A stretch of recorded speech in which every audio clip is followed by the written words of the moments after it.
Salut Tia, Salut, ça tourne, on est prêt? on est prêt, On parlait des entoilages ça marche. et comment on entoile du tissu.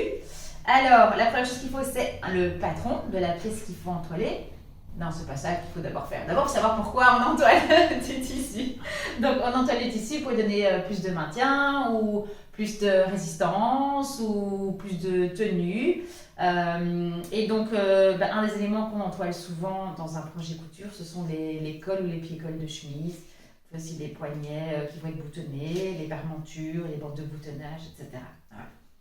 Et si vous voulez en savoir vraiment plus, vous allez voir notre super landing page sur le site. On a fait une page spécialement conçue pour les entoilages où on répond à toutes les questions que vous pouvez vous poser.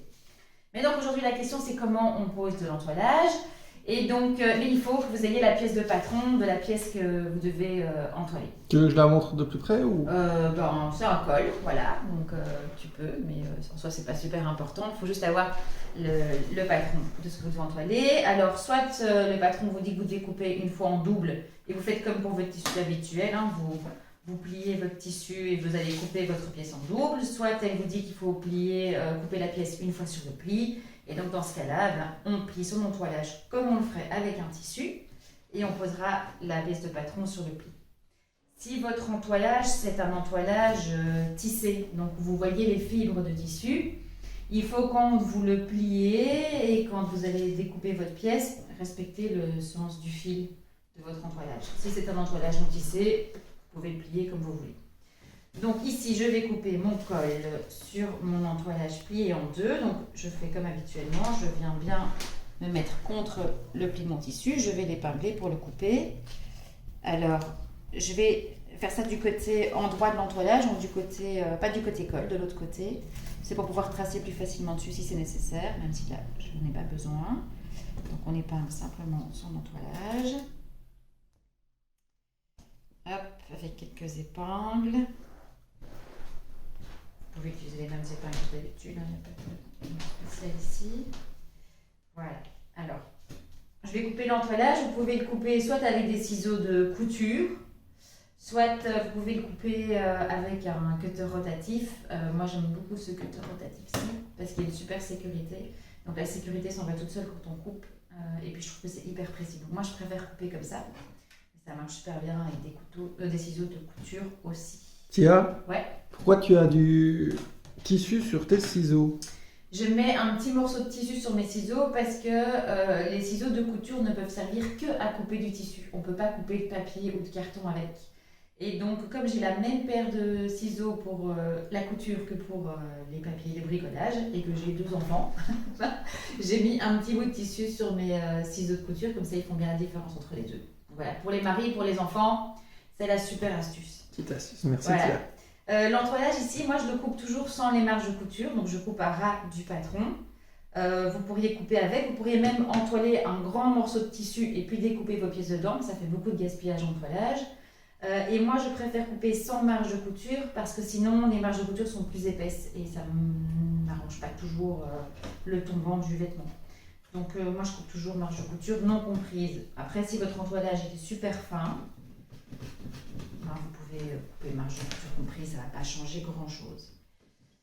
Hop, voilà. Alors si vous voulez savoir quel entoilage choisir, parce que c'est pas toujours facile de choisir le bon entoilage en fonction du tissu et du projet, de nouveau, vous pouvez aller sur le site de Stragier, on a fait une super page et on a fait 2 documents aussi annexes et tous les entoilages sont rangés ou par famille, la façon dont ils se comportent et à quel projet ils peuvent servir, ou par projet. Donc vous verrez les entoilages que vous pouvez utiliser pour faire une chemise ou ceux que vous pouvez utiliser pour faire un tailleur, enfin voilà, c'est hyper bien détaillé. Il y a plein de ressources qui peuvent vous servir d'outils pour ne plus jamais vous tromper d'entoilage. Voilà, donc là j'ai coupé ma pièce à entoiler. Ok, je vous montre ce que ça donne. Comme pour un tissu, hop, on enlève et on a le col en entoilage. Ok, bon, pour gagner un peu de temps, j'ai un peu triché. Voilà, donc ça, c'est une patte de boutonnage pour un poignet, d'accord. Et j'ai déjà découpé la partie qui doit être entoilée, donc un demi-poignet. Ok. Donc la suite, c'est de faire bien attention à bien repérer. Et là, il faut mettre des grands warnings. Il faut bien repérer le côté avec la colle de l'entoilage thermocollant. Donc Il y a un côté où il n'y a pas de colle, il y a un côté où il y a de la colle. Ça paraît très con à dire, mais je Ah pense bon? que tout le monde.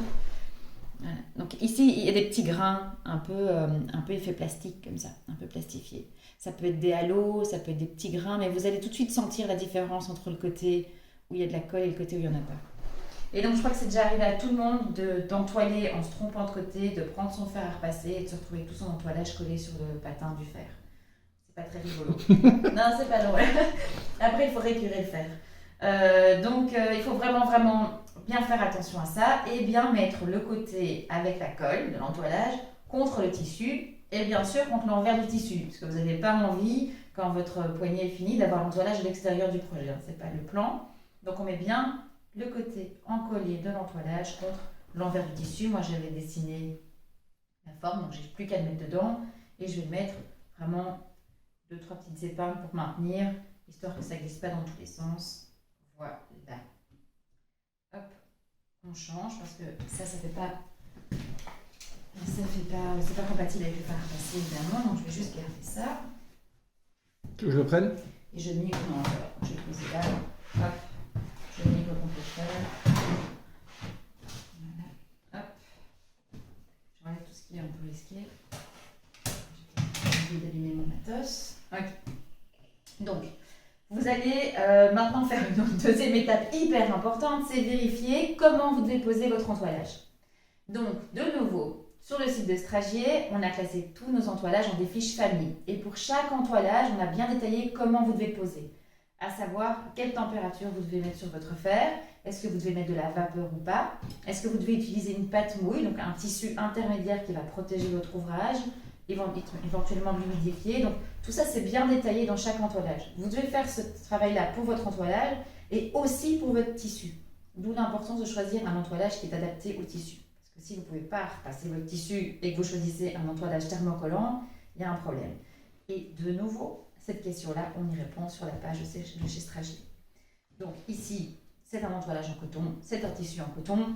Je fixe mon fer sur coton.